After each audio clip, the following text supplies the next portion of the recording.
राणा जी, आपको, मेरे आदरणीय को पैनलिस्ट को और आपके चैनल के सभी प्यारे प्यारे दर्शकों को भारतीय जनता पार्टी की तरफ से मेरा यानी डॉक्टर आशीष का प्यार भरा नमस्कार। जी सबसे नमस्कार। पहले तो मैं चाहूंगा कि अगर कोई तरीका है तो आप चुंडी मार के चिराग जी को जगाइए, क्योंकि उनके मुंगेरी लाल के हसीन सपने वो जो देख रहे हैं, उनका नींद से जागना बड़ा जरूरी है। कौन है अरविंद केजरीवाल जिसको ये रिप्रेजेंट कर रहे हैं? कितनी लोकसभा सीट है इस अरविंद केजरीवाल एंड पार्टी की जो मोदी के ऊपर टिप्पणी करने चले आते हैं और बात बात पे हर प्रेस कॉन्फ्रेंस में कहते हैं मोदी जी हमसे डर गए। अरे भैया, भारतीय जनता पार्टी वो हाथी है जिसकी 303 सीटें पिछली बार आई थी और तुम वो चींटी भी नहीं हो, क्योंकि तुम्हारी एक सीट भी नहीं थी और इतनी बड़ी बड़ी बातें करने चल पड़ते हो। यहां पे जिस मुंगेरी लाल की आप बात कर रहे हैं, सबसे पहले तो मैं आपको यह कहूंगा कि आपके चैनल को बहुत बहुत बधाई, क्योंकि आपने और आपके चैनल ने और मेरे सभी को पैनलिस्ट ने यह मान लिया कि आएंगे तो मोदी ही।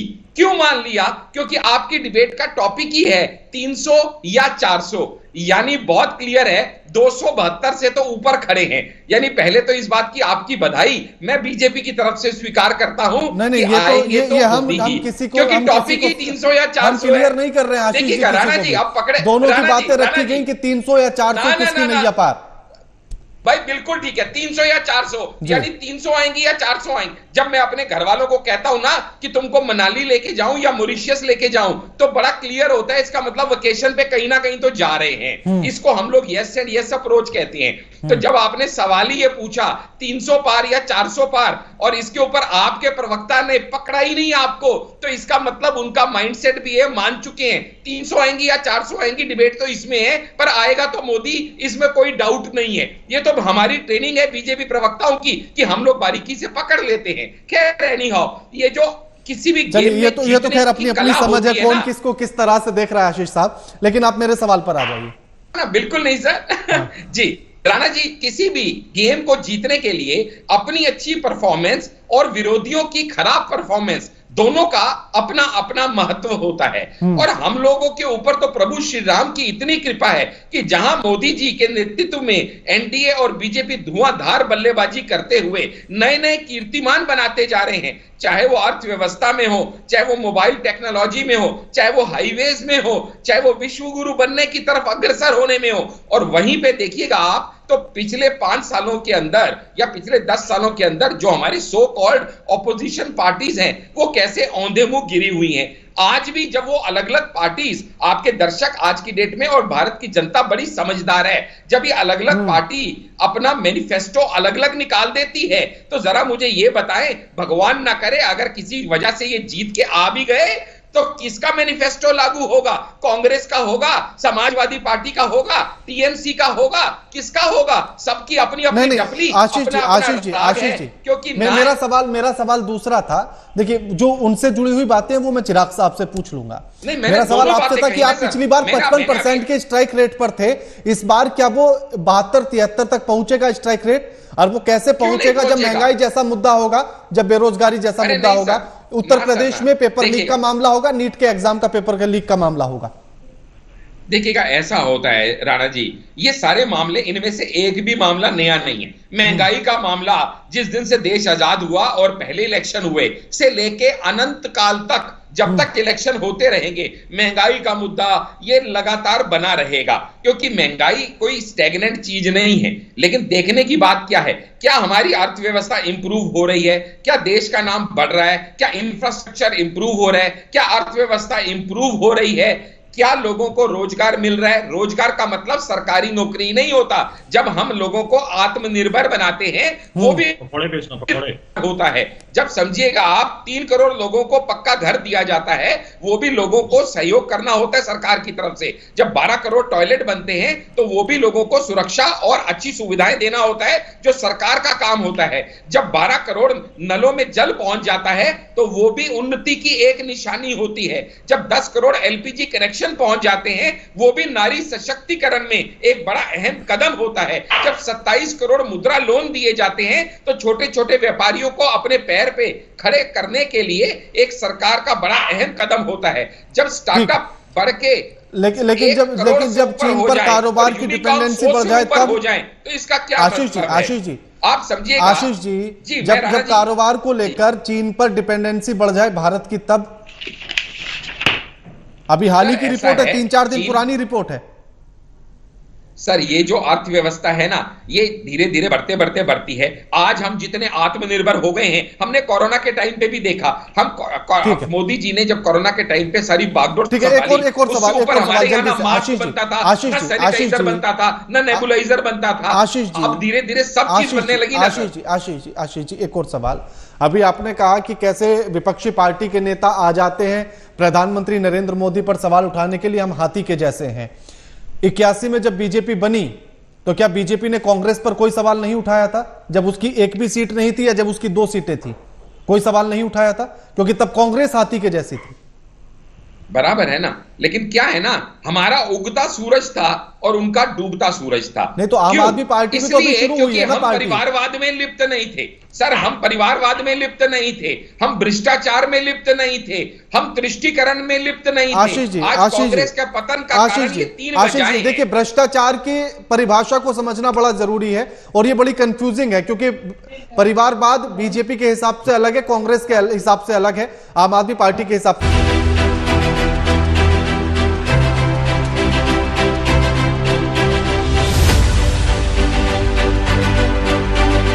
अलग है। राकेश जी, आपके पास आता हूं मैं।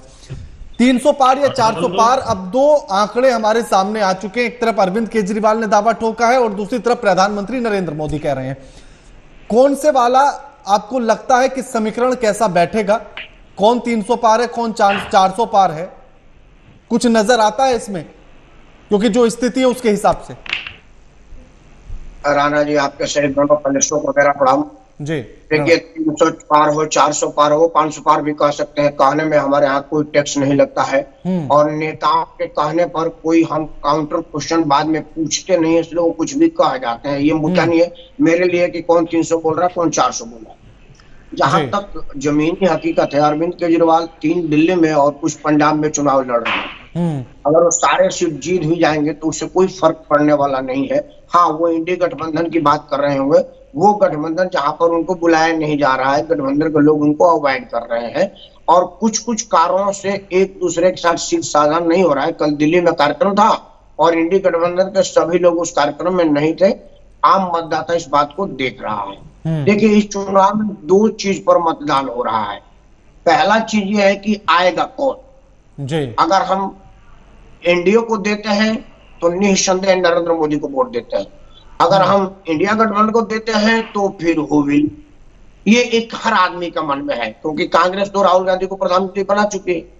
सबसे कट्टर जिम्मेदार अरविंद केजरीवाल के पास नीट क्लीन छवि का जो दावेदारी है, हालांकि वो तो कहीं उतर गई है, लेकिन वो उनका अपना दावा है। अखिलेश यादव का अपना दावा है, हर आदमी का अपना दावा है। शरद पवार साहब मितावा ग्रुप में बैठे हुए हैं, तो एक असमंजस की स्थिति उनके खुद में है। तो मतदाता स्पष्ट मतदान देने की इच्छा हो तो उसको पता है कि अच्छा या बुरा है। अगर हम इसको वोट देंगे तो ये आएगा, इसको वोट देंगे तो ये आएगा। वो विभाजित नहीं है अपने मतदान के लिए। अब जमीन पर जो हम देख रहे हैं, कौन क्या देख रहा है, पार्टी प्रवक्ता के आंखों से मत देखो, वो अपने अलावा दूसरे का बोलेगा नहीं। अब यहाँ पर ये चिराग शेट्टी भाजपा का बात नहीं बोल सकते और ये भाजपा वाला चिराग शेट्टी की बात नहीं बोल सकते। हम जो न्यूट्रल लोग हैं, वो जमीन पर जब हम देखेंगे काम करने के तरीके को, तो वो जब हम उनमें तुलनात्मक अध्ययन करेंगे तो पाएंगे कि एक सरकार में क्या था, दूसरे सरकार में क्या था। घमंड तो सब में आ जाता है, कुछ घमंड अगर निकाल दिया जाए तो बाकी विचार है। मैं किसी पार्टी का नाम नहीं लूंगा क्योंकि मैं किसी का प्रवक्ता नहीं हूं, लेकिन मतदाता बड़ा स्पष्ट है कि उसको किसको वोट देना है और वोट का जो आधे से ज्यादा चरण निकल गया है, वो स्पष्ट हो चुका है कि वोट कहां जा रहा है। अनर्गल बोलने का कोई फायदा नहीं, बोलने को तो 500 पार भी बोला जा सकता है जी। आखिर जमीनी हकीकत को समझे और जिस तरह से लगातार जो मुद्दा बनता है महंगाई और बेरोजगारी को लेकर, इसका असर जमीनी स्तर पर नजर आता है और क्या इससे समीकरण बदलेंगे? देखिए, असर जरूर होता। अगर मान लीजिए कि दिल्ली में ही बात करते हैं, चूंकि सेठी सामने बैठे हैं, अगर अरविंद केजरीवाल अपना वैट कम करके सीएनजी सस्ता कर देते, पेट्रोल सस्ता कर देते, अपने प्रोडक्ट को सस्ता कर देते, पंजाब में वैट कम कर सस्ता कर देते और आइडियल प्रस्तुत करते कि देखिए मेरे हाथ में 2 राज्य की सरकार है और हमने वैट, क्योंकि वैट और जीएसटी टैक्स से ही तो महंगाई बढ़ता है, तो वो देखिए कम करके हमने जनता को राहत दिया है। तो एक दूसरे दल पर दबाव बन जाता। जिस तरह से राजस्थान की सरकार ने एक बार किया था अशोक गहलोत ने, वो दबाव बनता। लेकिन जहां जहां विपक्ष की सरकार है वहां बेड की संख्या और सरकारों से ज्यादा है। आप देख लीजिए, आप जब मथुरा से आगे आएंगे ना, तो मथुरा के अंतिम पेट्रोल पंप है, वहां लिखा हुआ है कि दिल्ली से सस्ता डीजल यहाँ है, आप यहाँ भरवा लीजिए। मतलब उत्तर प्रदेश के राज्य का सीमा मथुरा पर लिखा हुआ है कि दिल्ली से 1 रुपया सस्ता डीजल यहाँ पे है। तो अगर आप कुछ कह के करेंगे, कुछ करके कहेंगे, तो उसका इंपैक्ट पड़ेगा। महंगाई मुद्दा हो सकता था अगर आप महंगाई को कम करने का कुछ रोड मैप सामने रखते और कुछ उदाहरण पेश करते। लेकिन अफसोस की बात है कि हमारा विपक्ष जब अपने हाथ में होता है, जैसे 2 बातें कह दूं, जैसे सबको लोग कहते हैं ना कि किसान की आय दुगनी करेंगे, कमीशन का रिपोर्ट लागू करेंगे। 2004 में वो आयोग की रिपोर्ट आ गई थी। सरदार मनमोहन सिंह 10 साल तक कुंडली मार के बैठे थे उस रिपोर्ट पर। जैसे वो हटे तो रिपोर्ट लागू करने की बात करने लगे। तो यह जनता जान रही है। लोग कहते हैं कि हमारा आरक्षण छीन लेंगे। मंडल कमीशन की रिपोर्ट कब की धूल चाट रही थी। जब कांग्रेस गई, दूसरे दल आई, तो मंडल कमीशन की रिपोर्ट आई, मतलब आरक्षण को सुनिश्चित किया गया। उस पार्टी पर आप आरक्षण खत्म करने की बात कर रहे हैं। तो जनता समझ रही है कि आप कह क्या रहे हैं, कर क्या रहे हैं, आप करना क्या चाहते हैं और करना क्या चाहते हैं। बिल्कुल। चिराग साहब, अब महंगाई और बेरोजगारी के मुद्दे पर भी स्पष्ट कर दिया है राकेश जी ने कि आप कम से कम कोई रोड मैप तो सामने रखते, कम से कम आपका कोई एक कॉमन मिनिमम प्रोग्राम तो सामने आता। सबने अपने अपने मैनिफेस्टो जारी कर दिए हैं, तो जनता कैसे भरोसा करे कि जो गारंटी अरविंद केजरीवाल ने दी है वो पूरी होंगी? राहुल गांधी अपनी गारंटी हटाकर आपकी लागू करेंगे? नहीं, देखिए राणा जी, यहाँ पे बात ये है कि जो जो गारंटी दी गई और जो जनता के लिए अच्छा होगा उसको लागू किया जाएगा। अगर नौकरी देने की बात राहुल जी ने करी है तो उसमें गलत क्या है? अगर हमने फ्री एजुकेशन की बात करी है तो उसमें गलत क्या है? आप मुझे बस ये बता दीजिए कि महंगाई है कि नहीं। ये सड़क पे कितनी बार बात होती है, हम तो जाके पूछते हैं लोगों से, लोग बोलते हैं महंगाई है। आज हम बात अगर कर रहे हैं कि हम फ्री एजुकेशन की बात कर रहे हैं, हम फ्री हेल्थ केयर की बात अगर कर रहे हैं, अगर हम किसानों की वही ना चिराग साहब, अगर आप कह रहे हैं कि हम फ्री एजुकेशन पूरे देश में दे देंगे, राहुल गांधी कहे कि मैं तो नहीं दूंगा। नहीं, क्यों नहीं देंगे? अगर हमारी बात है और हम बात करें, वो कहे कि नहीं मेरा वाला प्लान तो ये है कि मैं कम फीस तो कर सकता हूँ, फ्री नहीं करूंगा, तो फिर आपकी बात को माना जाए या उनकी बात को माना जाए? राणा जी, एक बात को समझिए, देखिए एक बात को समझिए, जब भी गठबंधन की सरकार होती है वहां पर डिस्कशन होता है। यहाँ भी होगा, एनडीए में। आप मुझे बता दीजिए एनडीए में नहीं होगी चीज, सेम चीज होगी। और मैं बस इन नेताजी से एक सवाल पूछूंगा भाजपा के, भाई साहब 75 साल की एज में मोदी जी तो रिटायर हो जाएंगे, तो प्रधानमंत्री बनेगा कौन? अमित शाह जी? इतना बता दीजिए बस। यहाँ आप 2019 में अमित शाह जी का बयान है 75 साल की उम्र के बाद हमारे जो नेता है वो रिटायर हो जाते हैं। अब आप बता दीजिए कौन बनेगा नेता मोदी जी के बाद? आप थोड़ी डिसाइड करेंगे बीजेपी क्या करेगी? अरे हम तो कर ही नहीं रहे। अमित शाह जी की बात है, मोदी जी अमित शाह ने झूठ बोला था, मुख्यमंत्री के घर के ड्राइंग रूम में क्या हो रहा है? आपको ये पता है बीजेपी क्या कर रही है? मुद्दे पर चला रही है। आशीष जी और चिराग जी मुद्दे पर रहेंगे। आशीष जी, चिराग जी मुद्दे पर रहेंगे। मैं राणा जी बीच में नहीं बोला, मैं आपको सिर्फ मैं बात कर रहा था। देखिए महंगाई, हमने चाइना डिपेंडेंसी की बात की, कितने बिलियन डॉलर्स का इंपोर्ट होता है हमें पता है। चाइना ने कितना एरिया घेरा, और ये मैं नहीं बोल रहा, सोनम वांगचुक जो एक बहुत बड़े एजुकेशनिस्ट है वो बोल रहे हैं चाइना ने कितना एरिया घेरा है। ठीक है, अब बोलेंगे सोनम वांगचुक कौन है? जब सोनम वांगचुक ने 370 में सपोर्ट किया था तो सोनम वांगचुक बहुत अच्छे थे। आज वो अगर प्रोटेस्ट कर रहे हैं तो वो गलत हो जाते हैं। आज मैं आपको सिर्फ इलेक्ट्रिसिटी की बात बता दूं, दिल्ली में आज पीक इलेक्ट्रिसिटी गई है 77-17 मेगावाट। नोएडा में सर लोग सड़कों पर हैं। ठीक है आशीष जी, नहीं मिल पा रही। ठीक है हमने बिजली, ठीक है आशीष जी, मैं लौटता हूँ चिराग साहब। हाँ आशीष जी, आप ही के पास आ रहा हूँ। उनका ये कहना है कि दिल्ली में बिजली सस्ती है नोएडा से, उत्तर प्रदेश से।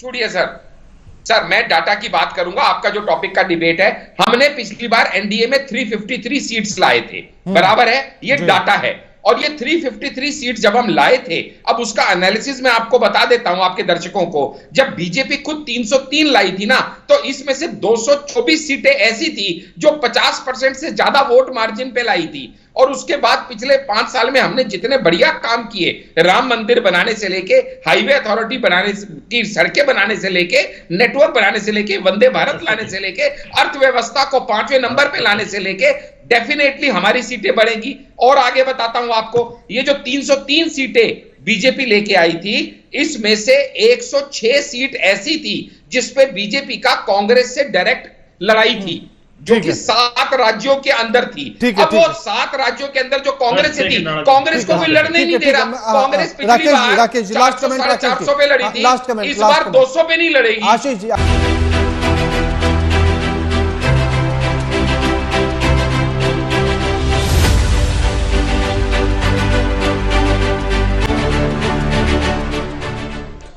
तीन 300 पार या 400 पार, किसकी होगी नैया पार? नमस्कार, मैं आपके साथ केके राणा, एएमपी नेटवर्क देख रहे हैं आप। लोकसभा चुनाव में 5 चरणों की वोटिंग हो चुकी है।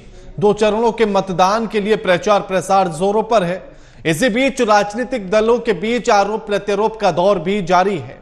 इस बीच आम आदमी पार्टी के मुखिया और दिल्ली के मुख्यमंत्री अरविंद केजरीवाल ने बीजेपी के 400 पार पर अपना 300 पार वाला दावा खेल दिया है और बीजेपी कह रही है कि एनडीए लोकसभा चुनाव में 400 पार करके जाएगी। अब अरविंद केजरीवाल ने यह दावा ठोक दिया कि इस लोकसभा चुनाव में इंडिया गठबंधन को 300 सीटें मिल रही हैं। अब ऐसे में सवाल यह है कि बीजेपी के विजय रथ इंडिया गठबंधन रोकने में कामयाब हो पाएगा क्या? इसी मामले पर हम चर्चा करेंगे, लेकिन उससे पहले यह रिपोर्ट देखिए।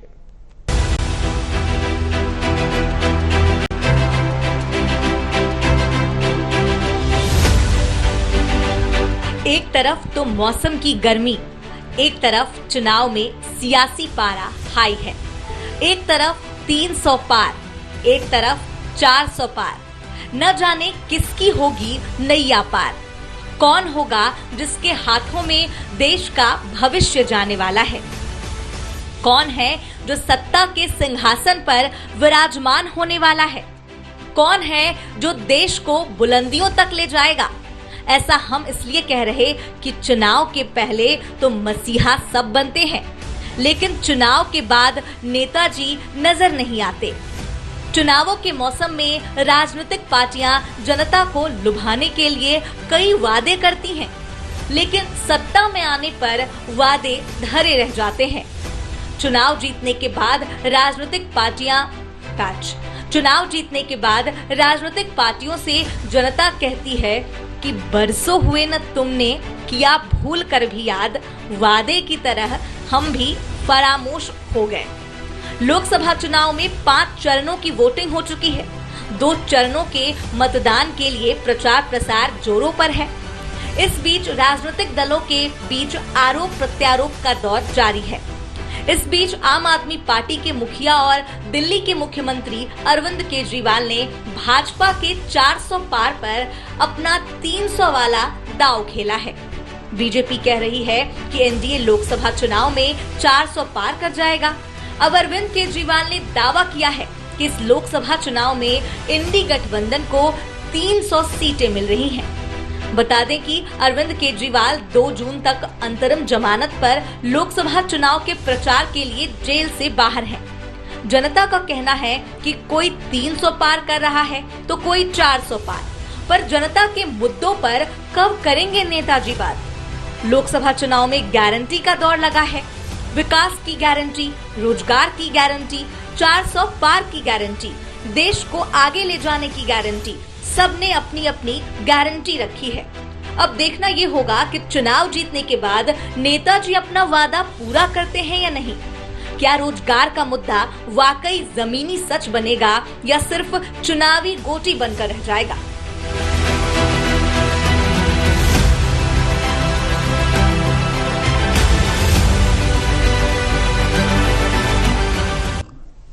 अब सोचेगा कि एक तरफ बीजेपी ये दावा ठोक रही है कि वो 400 पार इस चुनाव में सीटें लेकर आने वाली है। अब अरविंद केजरीवाल ने अपना दावा ठोक दिया और उनका कहना है कि वो 300 पार सीटें लेकर आने वाले हैं, यानी कि इंडिया गठबंधन। अब आखिर इसके पीछे का गणित क्या है? मोदी की गारंटी है कि 5 सालों तक मुफ्त राशन मिलेगा। यह प्रधानमंत्री नरेंद्र मोदी ने गारंटी दी है। गैस कनेक्शन, यानी कि जितनों को मिल चुका है, अब जो बचे हुए हैं उनको भी गैस कनेक्शन मिलेगा। यह मोदी की गारंटी। आयुष्मान भारत योजना, जो जब पहली बार सरकार बनी थी उसके बाद इस योजना को लागू किया गया और उसके बाद से लगातार चल रही है। नेशनल एजुकेशन पॉलिसी लेकर आएंगे, यानी कि पूरे देश में एक ही पॉलिसी होगी, जैसे अभी कुछ जगहों पर अलग अलग है। 0 बिजली बिल होगा, किसानों को भी बिजली बिल में छूट मिलेगी, इस बात की गारंटी दी गई है। अगर फिर से सरकार बनती है तो गारंटी पूरी होने की गारंटी है। और इसी तरह की बातें अरविंद केजरीवाल की तरफ से भी की गई हैं। जैसे कांग्रेस ने कहा है कि पहली नौकरी पक्की, यानी कि नौकरी की गारंटी वो दे रहे हैं। साथ ही इसके बाद कांग्रेस ने जो दावा किया है कि पेपर लीक से मुक्ति मिल जाएगी, लगातार पेपर लीक आपने देखा, उत्तर प्रदेश में पुलिस भर्ती का पेपर लीक मामला देखा, उसके बाद नीट का एग्जाम का पेपर लीक हुआ, गिग वर्कर सुरक्षा मिलेगी, यानी कि जो वर्कर्स होंगे उनको सुरक्षा देने की बात की गारंटी की गई है। साथ ही नारी न्याय सबसे बड़ा जो मुद्दा रहा और जिसको लेकर नारी की सुरक्षा को लेकर जो अक्सर सवाल उठते रहते हैं, उसकी गारंटी कांग्रेस ने अपने घोषणा पत्र में की। किसानों को न्याय, यानी कि किसानों में उसमें तमाम चीजें हैं, एमएसपी जैसी बातें भी उसमें हैं, किसानों को न्याय देने की बात। और हमारे साथ जो मेहमान जुड़ गए उनका परिचय आपसे करा देते हैं। हमारे साथ डॉक्टर आशीष सांडा जुड़ गए हैं, नेता हैं बीजेपी के। चिराग सेठी हमारे साथ जुड़ गए हैं, प्रवक्ता हैं आम आदमी पार्टी के। राकेश सिंह परमार हमारे साथ जुड़ गए हैं, राजनीतिक विश्लेषक है। आप तीनों का स्वागत है एमवी नेटवर्क पर। चिराग साहब, अरविंद केजरीवाल ने एक नई बात कह दी है और कहा कि इस बार इंडिया गठबंधन 300 पार आने वाला है, यानी कि सरकार आपकी बनने जा रही है। और ये 300 पार का समीकरण कैसे बैठाया है, इसको मैं समझना चाहता हूं। चिराग साहब। नमस्कार राणा जी। देखिए, आज जब चुनाव के जैसे जैसे फेजेस खत्म होते जा रहे हैं, जो जमीन से हमारे पास जो इन्फॉर्मेशन आ रही है उसमें दिख रहा है कि इंडिया को सीधी बढ़त मिल रही है। चाहे वो उत्तर प्रदेश है, चाहे वो वेस्ट बंगाल है, चाहे इंडिया गठबंधन को जीत मिल रही है। और चाहे दिल्ली की बात की जाए, दिल्ली में तो मैं खुद काम कर रहा हूँ, तो दिल्ली की सातों सीटें जो है वो पॉजिटिव चल रही है। तो कहीं ना कहीं मुख्यमंत्री जी का जो आकलन है 300 पार का, वो कहीं ना कहीं सही होगा। और जितने भी दल हैं इंडिया गठबंधन के, वो सब 6 सीटें जो है वो इंडिया गठबंधन को देंगे और 300 का नंबर जो है वो पार होगा। हाँ, नहीं, इस पार की कहानी को मैं समझना चाह रहा हूं, क्योंकि अगर मैं दिल्ली की बात करूं तो पिछली बार आपके पास कुछ नहीं था, इस बार ये परिवर्तन कैसे होगा। उत्तर प्रदेश की बात करूं तो आपकी सहयोगी पार्टी सपा के पास उन्होंने सिर्फ अपने परिवार की सीटें बचाई, कांग्रेस के पास केवल 1 सीट। तो ये इतना बड़ा परिवर्तन कैसे होगा, क्योंकि अगर आपको 300 पार सीटों पर जाना है 543 में से, तो आपको 55% का स्ट्राइक रेट होना चाहिए। यहां तो 0 जैसा स्ट्राइक रेट है, उसमें 55 तक कैसे पहुंचेंगे, 0 से सीधा 55।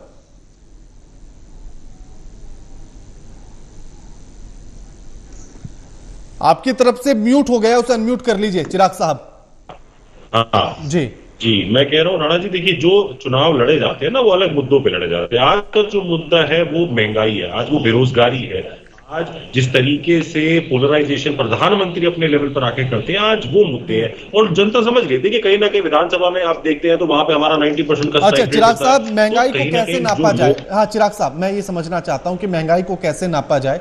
क्या इंडिविजुअल किसी प्रोडक्ट के रेट को देखकर नापा जाए, या फिर नेशनल लेवल पर जो आंकड़े सामने आते हैं उसके आधार पर नापा जाए? देखिए राणा जी, जो नेशनल नंबर्स आते हैं जिसमें बोला जाता है कि टर्की के बाद जो सबसे ज्यादा महंगाई की दर है वो हिंदुस्तान में देखी गई है, जहां पर जो सिलेंडर का रेट है वो आज 1200 रुपए पहुंच गया है। पेट्रोल डीजल कहां पहुंच चुका है, खाने का तेल कहां चला गया है, आप कोई भी योजना उठा के देख लीजिए। आप महंगाई की दर क्या है नेशनल लेवल पर, मैं समझना चाहता हूं महंगाई की दर क्या है। देखिए, जो महंगाई की दर बढ़ गई है, पिछले 45 साल का हमने आज रिकॉर्ड तोड़ दिया है।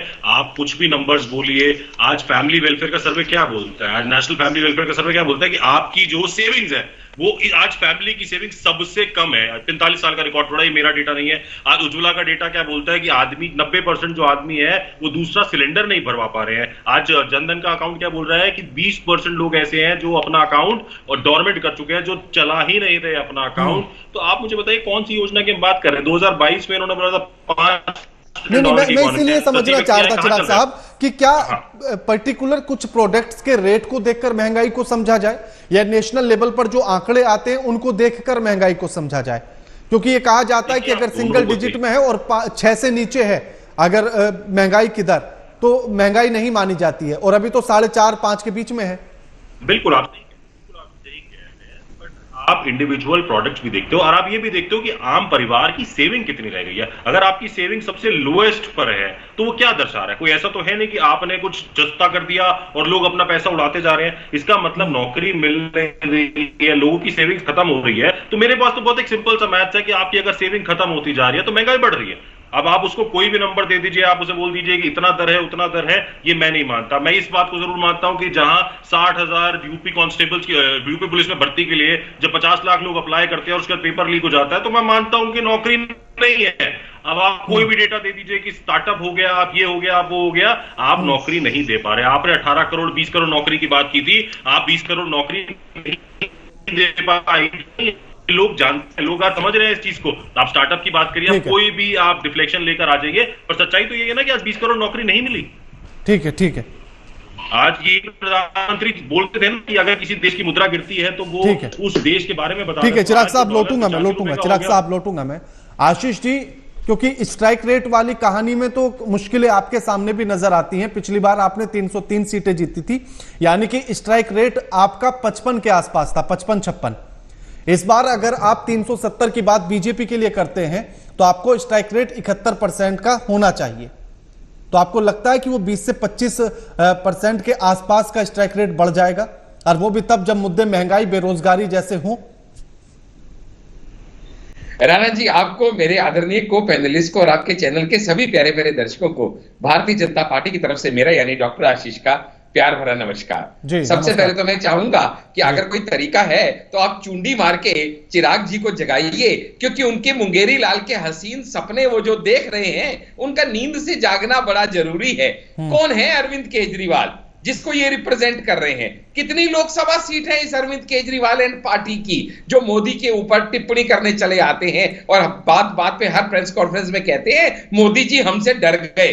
अरे भैया, भारतीय जनता पार्टी वो हाथी है जिसकी 303 सीटें पिछली बार आई थी और तुम वो चींटी भी नहीं हो, क्योंकि तुम्हारी एक सीट भी नहीं थी और इतनी बड़ी बड़ी बातें करने चल पड़ते हो। यहां पे जिस मुंगेरी लाल की आप बात कर रहे हैं, सबसे पहले तो मैं आपको यह कहूंगा कि आपके चैनल को बहुत बहुत बधाई, क्योंकि आपने और आपके चैनल ने और मेरे सभी को पैनलिस्ट ने यह मान लिया कि आएंगे तो मोदी ही। क्यों मान लिया? क्योंकि आपकी डिबेट का टॉपिक ही है 300 या 400, यानी बहुत क्लियर है 272 से तो ऊपर खड़े हैं। यानी पहले तो इस बात की आपकी बधाई मैं बीजेपी की तरफ से स्वीकार करता हूं। नहीं, ये हम किसी को, क्योंकि टॉपिक ही 300 या 400 क्लियर नहीं कर रहे हैं। देखिए राणा जी, आप पकड़े, दोनों की बातें रखी गई कि 300 या 400 किसकी नैया पार। भाई बिल्कुल ठीक है, 300 या 400, यानी 300 आएंगी या 400 आएंगी। जब मैं अपने घर वालों को कहता हूं ना कि तुमको मनाली लेके जाऊं या मॉरिशस लेके जाऊं, तो बड़ा क्लियर होता है, इसका मतलब वेकेशन पे कहीं ना कहीं तो जा रहे हैं। इसको हम लोग यस एंड यस अप्रोच कहते हैं। तो जब आपने सवाल ही ये पूछा 300 पार या 400 पार, और इसके ऊपर आपके प्रवक्ता ने पकड़ा ही नहीं आपको, तो इसका मतलब उनका माइंडसेट भी है, मान चुके हैं 300 आएंगी या 400 आएंगी, डिबेट तो इसमें है, पर आएगा तो मोदी, इसमें कोई डाउट नहीं है। ये तो हमारी ट्रेनिंग है बीजेपी प्रवक्ताओं की कि हम लोग बारीकी से पकड़ लेते हैं। खैर एनी हाउ, ये जो किसी भी गेम में ये तो खैर अपनी समझ है, कौन किसको किस तरह से देख रहा है आशीष साहब, लेकिन आप मेरे सवाल पर आ जाइए। बिल्कुल नहीं सर। जी राणा जी, किसी भी गेम को जीतने के लिए अपनी अच्छी परफॉर्मेंस और विरोधियों की खराब परफॉर्मेंस दोनों का अपना अपना महत्व होता है। और हम लोगों के ऊपर तो प्रभु श्री राम की इतनी कृपा है कि जहां मोदी जी के नेतृत्व में एनडीए और बीजेपी धुआंधार बल्लेबाजी करते हुए नए नए कीर्तिमान बनाते जा रहे हैं, चाहे वो अर्थव्यवस्था में हो, चाहे वो मोबाइल टेक्नोलॉजी में हो, चाहे वो हाईवेज में हो, चाहे वो विश्व गुरु बनने की तरफ अग्रसर होने में हो। और वहीं पे देखिएगा आप, तो पिछले 5 सालों के अंदर या पिछले 10 सालों के अंदर जो हमारी सो कॉल्ड ऑपोजिशन पार्टीज हैं, वो कैसे औंधे मुंह गिरी हुई हैं। आज भी जब वो अलग अलग पार्टीज, आपके दर्शक आज की डेट में और भारत की जनता बड़ी समझदार है, जब ये अलग अलग पार्टी अपना मैनिफेस्टो अलग अलग निकाल देती है, तो जरा मुझे ये बताएं, भगवान ना करे अगर किसी वजह से ये जीत के आ भी गए तो किसका मैनिफेस्टो लागू होगा? कांग्रेस का होगा, समाजवादी पार्टी का होगा, टीएमसी का होगा, किसका होगा? सबकी अपनी अपनी डफली। आशीष जी, क्योंकि मेरा सवाल दूसरा था। देखिए, जो उनसे जुड़ी हुई बातें हैं वो मैं चिराग साहब से पूछ लूंगा। मेरा सवाल आपसे था कि आप पिछली बार 55% के स्ट्राइक रेट पर थे, इस बार क्या वो 72-73 तक पहुंचेगा स्ट्राइक रेट? और वो कैसे पहुंचेगा? जब महंगाई जैसा मुद्दा होगा, जब बेरोजगारी जैसा मुद्दा होगा, उत्तर प्रदेश में पेपर लीक का मामला होगा, नीट के एग्जाम का पेपर का लीक का मामला होगा। देखिएगा, ऐसा होता है राणा जी, ये सारे मामले, इनमें से एक भी मामला नया नहीं है। महंगाई का मामला जिस दिन से देश आजाद हुआ और पहले इलेक्शन हुए से लेके अनंत काल तक जब तक इलेक्शन होते रहेंगे महंगाई का मुद्दा ये लगातार बना रहेगा, क्योंकि महंगाई कोई स्टैग्नेंट चीज नहीं है। लेकिन देखने की बात क्या है, क्या हमारी अर्थव्यवस्था इंप्रूव हो रही है, क्या देश का नाम बढ़ रहा है, क्या इंफ्रास्ट्रक्चर इंप्रूव हो रहा है, क्या अर्थव्यवस्था इंप्रूव हो रही है, क्या लोगों को रोजगार मिल रहा है। रोजगार का मतलब सरकारी नौकरी नहीं होता। जब हम लोगों को आत्मनिर्भर बनाते हैं वो भी होता है। जब समझिएगा आप 3 करोड़ लोगों को पक्का घर दिया जाता है, वो भी लोगों को सहयोग करना होता है सरकार की तरफ से। जब 12 करोड़ टॉयलेट बनते हैं तो वो भी लोगों को सुरक्षा और अच्छी सुविधाएं देना होता है, जो सरकार का काम होता है। जब 12 करोड़ नलों में जल पहुंच जाता है तो वो भी उन्नति की एक निशानी होती है। जब 10 करोड़ एलपीजी कनेक्शन पहुंच जाते हैं वो भी नारी सशक्तिकरण में एक बड़ा अहम कदम होता है। जब 27 करोड़ मुद्रा लोन दिए जाते हैं तो छोटे छोटे व्यापारियों को अपने पैर पे खड़े करने के लिए एक सरकार का बड़ा अहम कदम होता है। जब स्टार्टअप बढ़ के लेकिन जब चीन पर कारोबार की डिपेंडेंसी बढ़ जाए तब हो जाए तो इसका क्या आशीष जी आप समझिए आशीष जी, जब कारोबार को लेकर चीन पर डिपेंडेंसी बढ़ जाए भारत की, तब अभी हाल ही की रिपोर्ट है, 3-4 दिन पुरानी रिपोर्ट है सर। ये जो अर्थव्यवस्था है ना, ये धीरे धीरे बढ़ती है। आज हम जितने आत्मनिर्भर हो गए हैं, हमने कोरोना के टाइम पे भी देखा। हम मोदी जी ने जब कोरोना के टाइम पे सारी बागडोर एक और सवाल बनता था, ना सैनिटाइजर बनता था, ना नेबुलाइजर बनता था। आशीष जी, अब धीरे धीरे सब चीज बनने लगी। आशीष जी एक और सवाल। अभी आपने कहा कि कैसे विपक्षी पार्टी के नेता आ जाते हैं प्रधानमंत्री नरेंद्र मोदी पर सवाल उठाने के लिए, हम हाथी के जैसे हैं। 81 में जब बीजेपी बनी तो क्या बीजेपी ने कांग्रेस पर कोई सवाल नहीं उठाया था? जब उसकी एक भी सीट नहीं थी या जब उसकी 2 सीटें थी, कोई सवाल नहीं उठाया था? क्योंकि तब कांग्रेस हाथी के जैसी थी। बराबर है ना, लेकिन क्या है ना, हमारा उगता सूरज था और उनका डूबता सूरज था। नहीं तो आम आदमी पार्टी भी तो अभी शुरू हुई है ना पार्टी। परिवारवाद में लिप्त नहीं थे सर, हम परिवारवाद में लिप्त नहीं थे, हम भ्रष्टाचार में लिप्त नहीं थे, हम तुष्टीकरण में लिप्त नहीं थे। आज कांग्रेस के पतन का कारण ये 3 वजहें हैं। देखिए, भ्रष्टाचार की परिभाषा को समझना बड़ा जरूरी है और ये बड़ी कंफ्यूजिंग है, क्योंकि परिवारवाद बीजेपी के हिसाब से अलग है, कांग्रेस के हिसाब से अलग है, आम आदमी पार्टी के हिसाब से अलग है। राकेश जी आपके पास आता हूं मैं। 300 पार या 400 पार, अब 2 आंकड़े हमारे सामने आ चुके हैं। एक तरफ अरविंद केजरीवाल ने दावा ठोका है और दूसरी तरफ प्रधानमंत्री नरेंद्र मोदी कह रहे हैं। कौन से वाला आपको लगता है कि समीकरण कैसा बैठेगा? कौन 300 पार है, कौन 400 पार है? कुछ नजर आता है इसमें, क्योंकि जो स्थिति है उसके हिसाब से। राणा जी, आपके सहित दोनों पैनलिस्टों को मेरा प्रणाम जी। देखिए, 300 पार हो, 400 पार हो, 500 पार भी कह सकते हैं, कहने में हमारे यहाँ कोई टैक्स नहीं लगता है। और नेताओं के कहने पर कोई हम काउंटर क्वेश्चन बाद में पूछते नहीं है, इसलिए वो कुछ भी कह जाते हैं। ये मुद्दा नहीं है मेरे लिए कि कौन 300 बोल रहा है, कौन 400 बोल रहा है। जहां तक जमीनी हकीकत है, अरविंद केजरीवाल 3 दिल्ली में और कुछ पंजाब में चुनाव लड़ रहे हैं। अगर वो सारे सीट जीत भी जाएंगे तो उससे कोई फर्क पड़ने वाला नहीं है। हाँ, वो इंडी गठबंधन की बात कर रहे होंगे, वो गठबंधन जहां पर उनको बुलाया नहीं जा रहा है, गठबंधन के लोग उनको अवॉइड कर रहे हैं और कुछ कारणों से एक दूसरे के साथ सीट साझा नहीं हो रहा है। कल दिल्ली में कार्यक्रम था और इंडी गठबंधन के सभी लोग उस कार्यक्रम में नहीं थे। आम मतदाता इस बात को देख रहा है। देखिए, इस चुनाव में 2 चीज पर मतदान हो रहा है। पहला चीज ये है कि आएगा कौन जी। अगर हम एनडीए को देते हैं तो निस्संदेह नरेंद्र मोदी को वोट देते हैं। अगर हम इंडिया गठबंधन को देते हैं तो फिर होगी। ये एक हर आदमी का मन में है, क्योंकि कांग्रेस तो राहुल गांधी को प्रधानमंत्री बना चुकी है। सबसे कट्टर जिम्मेदार अरविंद केजरीवाल के पास नीट क्लीन छवि का जो दावेदारी है, हालांकि वो तो कल ही उतर गई है, लेकिन वो उनका अपना दावा है। अखिलेश यादव का अपना दावा है, हर आदमी का अपना दावा है। शरद पवार साहब विधायक के रूप में बैठे हुए हैं, तो एक असमंजस की स्थिति उनके खुद में है। तो मतदाता स्पष्ट मतदान देने की इच्छा हो तो उसको पता है कि अच्छा या बुरा है। अगर हम इसको वोट देंगे तो ये आएगा, इसको वोट देंगे तो ये आएगा। वो विभाजित नहीं है अपने मतदान के लिए। अब जमीन पर जो हम देख रहे हैं, कौन क्या देख रहा है, पार्टी प्रवक्ता के आंखों से मत देखो, वो अपने अलावा दूसरे को बोलेगा। अब यहाँ पर ये चिराग शेट्टी भाजपा का बात नहीं बोल सकते और ये भाजपा वाला चिराग शेट्टी की बात नहीं बोल सकते। हम जो न्यूट्रल लोग हैं, वो जमीन पर जब हम देखेंगे काम करने के तरीके को, तो वो जब हम उनमें तुलनात्मक अध्ययन करेंगे तो पाएंगे कि एक सरकार में क्या था, दूसरे सरकार में क्या था। घमंड तो सब में आ जाता है, कुछ घमंड अगर निकाल दिया जाए तो बाकी विचार है। मैं किसी पार्टी का नाम नहीं लूंगा क्योंकि मैं किसी का प्रवक्ता नहीं हूं, लेकिन मतदाता बड़ा स्पष्ट है कि उसको किसको वोट देना है। और वोट का जो आधे से ज्यादा चरण निकल गया है वो स्पष्ट हो चुका है कि वोट कहां जा रहा है। अनर्गल बोलने का कोई फायदा नहीं, बोलने को तो 500 पार भी बोला जा सकता है। जी, आखिर जमीनी हकीकत को समझे और जिस तरह से लगातार जो मुद्दा बनता है महंगाई और बेरोजगारी को लेकर, इसका असर जमीनी स्तर पर नजर आता है और क्या इससे समीकरण बदलेंगे? देखिए, असर जरूर होता।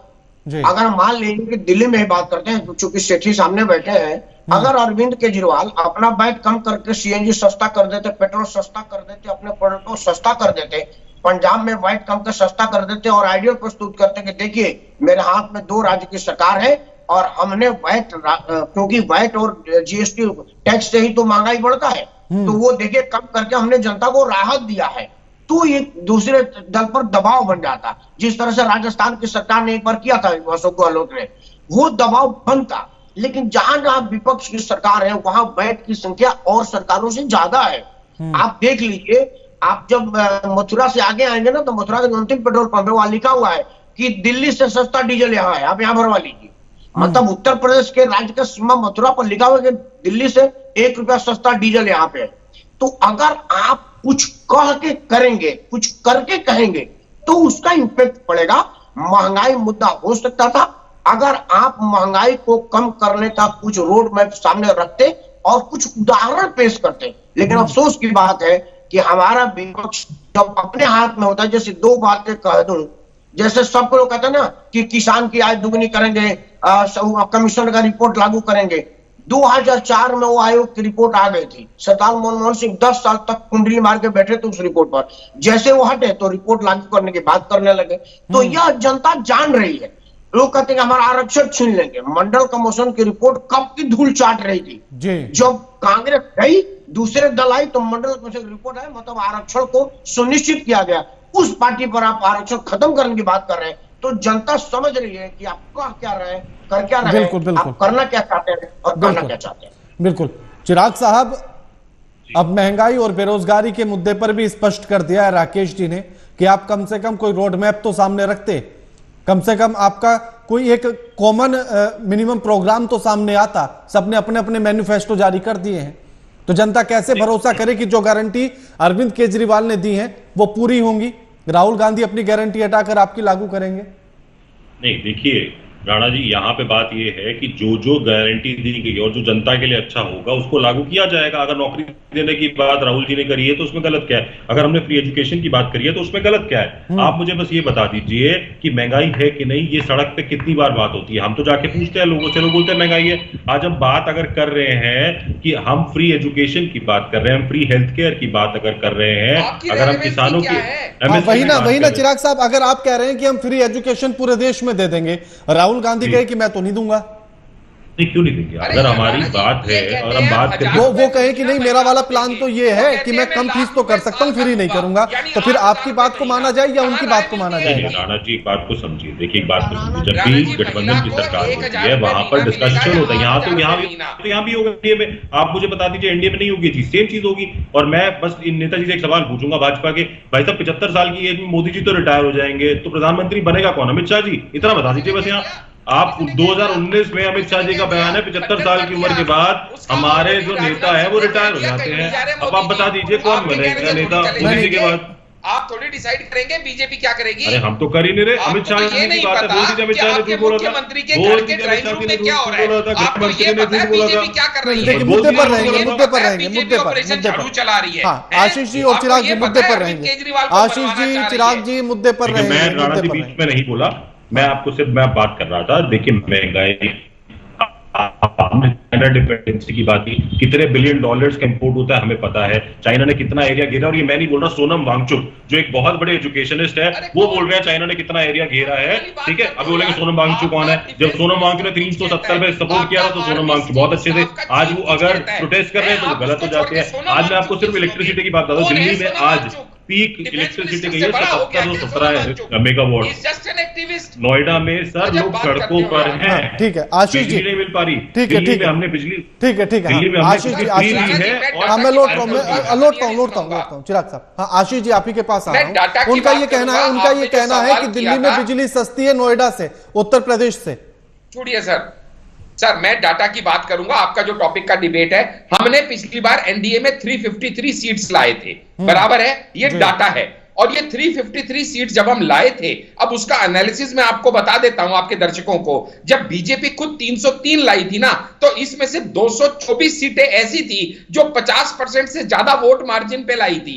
और उसके बाद पिछले 5 साल में हमने जितने बढ़िया काम किए, राम मंदिर बनाने से लेके, हाईवे अथॉरिटी बनाने की, सड़कें बनाने से लेके, नेटवर्क बनाने से लेके, वंदे भारत लाने से लेके, अर्थव्यवस्था को 5वें नंबर पे लाने से लेके, डेफिनेटली हमारी सीटें बढ़ेंगी। और आगे बताता हूं आपको, ये जो 303 सीटें बीजेपी लेके आई थी, इसमें से 106 सीट ऐसी थी जिसपे बीजेपी का कांग्रेस से डायरेक्ट लड़ाई थी, जो कि 7 राज्यों के अंदर थी। अब वो 7 राज्यों के अंदर जो कांग्रेस से थी, कांग्रेस को भी लड़ने नहीं दे रहा। कांग्रेस पिछली बार 400 पे लड़ी थी, इस बार 200 पे नहीं लड़ेगी। आशीष जी लास्ट कमेंट राकेश जी, उनका कहना है कि दिल्ली में बिजली सस्ती है नोएडा से ज्यादा, यानी कि उत्तर प्रदेश से ज्यादा सस्ती है। वो बात बिल्कुल सही कह रहे हैं, मैं मानता हूँ दिल्ली की बिजली सस्ती है, लेकिन दिल्ली में चोरी कितने हैं वो ये नहीं बताते। मेरे पास कार पार्क करने का एक मीटर लगा हुआ है, 0 उठता है। बिजली वालों ने कहा कि आपका गैराज है, इसको हटा नहीं सकते, 390 रुपया उसका किराया है। वो ये बात नहीं बताते हैं। जो 2 से जो बिजली मुफ्त के नाम पर लूट मच रही है, जो हमारे घर में 3 एसी लगा हुआ है, 18,000 रुपया बिल आता है, और उनकी जो अखबार में छपता ना कि इंस्ट्रूमेंट में इतना होगा, उससे 4 गुना ज्यादा है। मैं बिजली वालों को कंप्लेन करने जाता हूं तो कहते बिजली कटवा लीजिए अगर मन आपको एक्सेप्ट नहीं है तो। और एक नया घोटाला के जो ठीक है शुक्रिया आप सभी मेहमानों का हमारे साथ इस चर्चा में जुड़ने के लिए और ये तमाम बातचीत करने के लिए। लेकिन 300 पार या 400 पार सभी ने अपने अपने दावे कर दिए हैं, लेकिन कौन सा दावा या किसका दावा सच होता है, इसके लिए 4 जून तक का इंतजार तो करना होगा। लगातार खबरों के लिए देखते रहिए एएमवी नेटवर्क। नमस्कार।